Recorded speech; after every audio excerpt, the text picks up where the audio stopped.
Hi, we are the We are the this is the climate action team. Hi guys, how you doing today? My name is Abigail and I'm one of the BCPR leader. There are 6 BCPR leader. We work together at England Aquarium with some of the middle schoolers. We meet 3 times a week from Monday through Wednesday. We work 2 hours a day.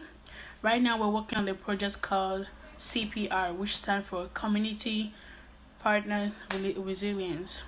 It's all about teaching people on how to prevent inland flooding. It's all about working together to help reduce climate change and its effects. Now I've told you guys what climate change action is all about. Sydney and some of the middle schoolers is going to talk about inland flooding and more of climate change. Thank you. Bye. What is inland flooding? Inland flooding is a common result of heavy precipitation events like heavy rain and snowstorms, where there's too much water and no place for it to go. Heavy precipitation is increasing because of climate change, and this increases the risk for inland flooding. Climate change is caused by trapping greenhouse gases such as carbon dioxide in the atmosphere, causing the Earth to warm.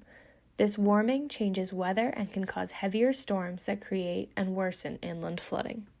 Now, Marvelous is going to tell you a little bit more about what the Beach Sisters Climate Action Team has done this year. Hi everyone, I'm Marvelous, and today I'll be talking about things Beach Sisters have done as a group. Going into it. Okay, this was the last event we had on a university campus. We organized a presentation and a workshop for a group of high schoolers on inland flooding. This was on MLK Day. It was an event that we attended on Martin Luther King's Day at Lynn, and we got a table where we taught people how to make reusable bags from t-shirts, and we donated the bags to our brother's table. Then we brought a poster that says Save the Ocean, and we had people signed on it, and we also had a map of Lynn, I think, and people had to point out where they have seen floods and they are experiencing it. This was our first event that we attended. It was at Lynn YMCA. We had baskets and we had different items, and they had to guess where those items go, either recycled or trash, and we gave them a reusable bag at the end of it. And we also gave them the resources on how they can learn more about proper disposal of things. This was a forum we attended at Museum of Science. We were in groups of 7 or 8 at a round table, and we had to, as a group, we had to decide on how we can improve a city, and we had to consider people that were living in that area and their experiences and what they had to do. And we had to make the best decision. We had to try to make the best decision for the city. This was South Dubai, and it was on January 13, and we went to Johnson Elementary School, and we went there with the middle schoolers. You see them in person to see this inflatable whale. The name of the whale is Salt, and we learned how people named whales and many body parts of whales, both outside and inside. And I also forgot to show you guys in these pictures. At the end of the event, the forum, we could go around and talk to all these organizations like NOAA and many other ones about the organization, and we can learn from those organizations. This was the aquarium we went to during the spring program. We went there with many middle schoolers that signed up.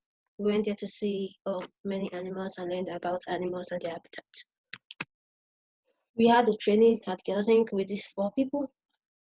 They came into Girls Inc. to teach us how to organize a forum, and we could have done a forum like the one we attended at Museum of Science, but we didn't do that because of COVID, the pandemic. So we did not do that. Excuse me. And these 4 people came to teach us how to organize a forum, and we did that with the middle schoolers also. And these are the middle schoolers. They have a group of 10 girls that volunteered to be working with us on Wednesdays at Girls Inc. And they've done so much things with us. They helped us to design the Save the Ocean poster, and they helped us in the symposium and building the props we needed in the symposium. We also did a lot of practice with them, and we planned events and other things with them. They've been really helpful. I'm saying thanks to them. So that's all from me. Julia will be talking to you guys about the resources Lynn has already in place for people that are having problems with inland flooding. There's some resources for inland flooding. The NESEC website has information about flooding, like the risk of flooding, what to do during a flood if you're outdoors or in a car, or what to do if flooding is likely in your area. Mass.gov has the Storm Smart Coast program, which has a lot of information about flooding, including the sea level rise and coastal flooding viewer. I used it to look at Lynn, and this is the flooding prediction. Mass.gov also has the Massachusetts Emergency Management Agency, where they give you flood safety tips like flood watches and warnings, what to do before a flood, what to do during a flood, and what to do after a flood. Now that you know where you can find resources for inland flooding, Fidat is going to talk about what we can do to reduce climate change. Hi everyone, I'll be talking about climate change and what we can do to reduce climate change and how can we reduce inland flooding in our community. First things first, we inform people about the effects of climate change, and this is letting the people know climate change can affect us in different ways, such as our power outages can be damaged. It can also lead to undernutrition, infectious disease, or mental health issues. And in power outages can be caused due to like extreme weather, and if this happens, our hospitals transportation could be crippled, and also floods, heat waves can lead to mental health issues like anxiety, depression, and suicide. And next one, talking to the representative about submersibles and banning common plastics that are polluting the water. So submersibles are one of the most effective ecosystem on the planet for slowing global warming, and they keep huge amounts of carbon out of atmosphere by trapping organic matters, breaking it down and burying it relatively quickly. So informing our representatives like our mayor, our vice president, our president, and other people that hire like an eye post about getting some matches to reduce um climate change or flooding could help, and also banning common plastic bags that are polluting the water is also a huge way of reducing climate change in inland flooding. Next one is reducing the carbon dioxide we release into the atmosphere. We can reduce carbon dioxide by planting more trees, because trees and plants feeds on carbon dioxide, and also we can also um use carbon dioxide, um make them into valuable products like making buildings that involve wood, creating plastic products, making fuels or fertilizer and stuff like that. Also farms are forests. So photosynthesis remove carbon dioxide naturally, because normally plants takes in carbon dioxide, and um yes, it's a really good way of storing carbon. And also seawater capture. Seawater capture is akin to direct air capture, except CO2 is extracted from seawater instead of air. Oh, next one is reducing fossil fuel usage. We can reduce fossil fuel usage in different ways. So conserve energy.